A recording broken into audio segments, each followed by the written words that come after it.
Welcome back to We Connect.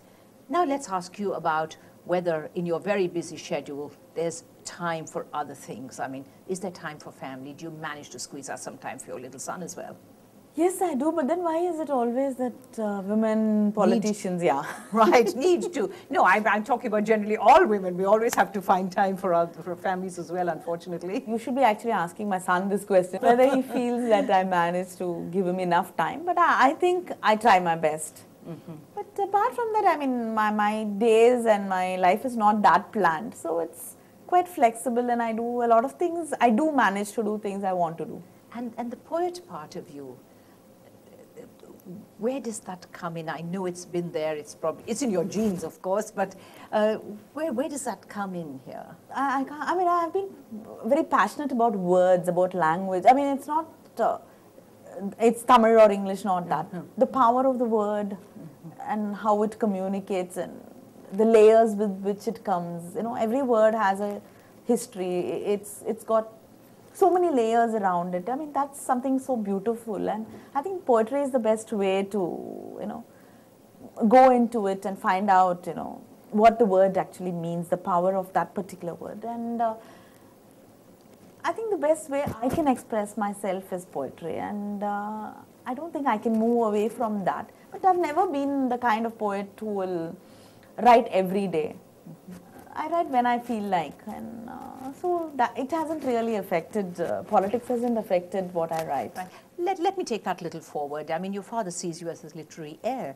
Now, does this mean that you actually sit together, chat with him about it, and can you let us in on that? My father discusses a lot of literature, and I mean, we've always discussed books we've read and things like that, but what I write, he only gets to see it when it gets published. And well, you don't pass it through him then?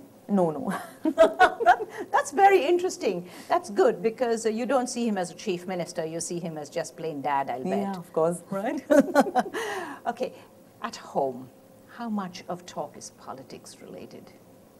Or quite a lot of it, actually, because for everybody else, you know, when they come back home, it's home and politics is outside the gates.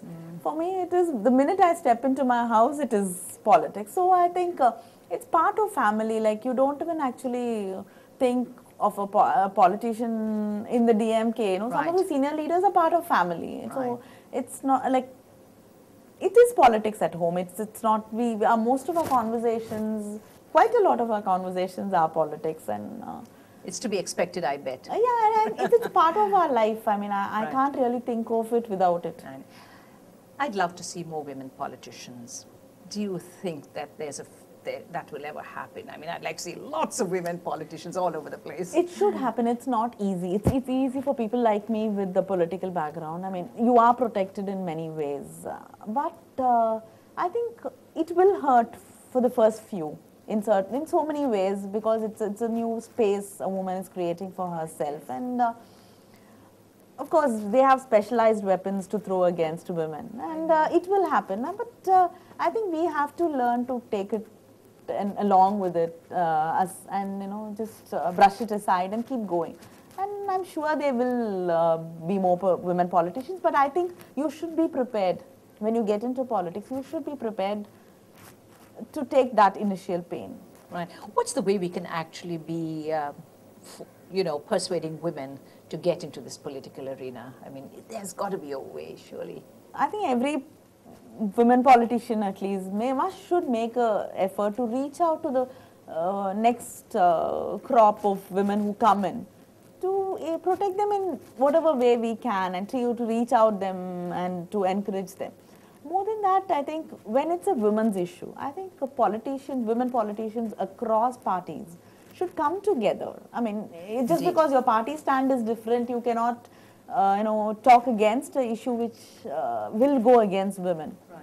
I think we should come together and, you know, look at it as women and something for women, and not, you know, look at it from a party's perspective. Right. Well, on that very positive note, I'm going to thank you very much. It's been wonderful to have you here. I know you have a very busy day, a very busy schedule ahead, and all the very best for Chennai Sangamam. Thank you. We wish you all the very best indeed. Hope to see you in a lot of places. Yes, I will be there actually, probably for the food.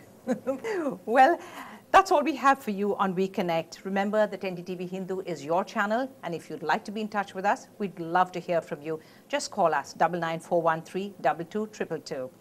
Thank you, and bye for now.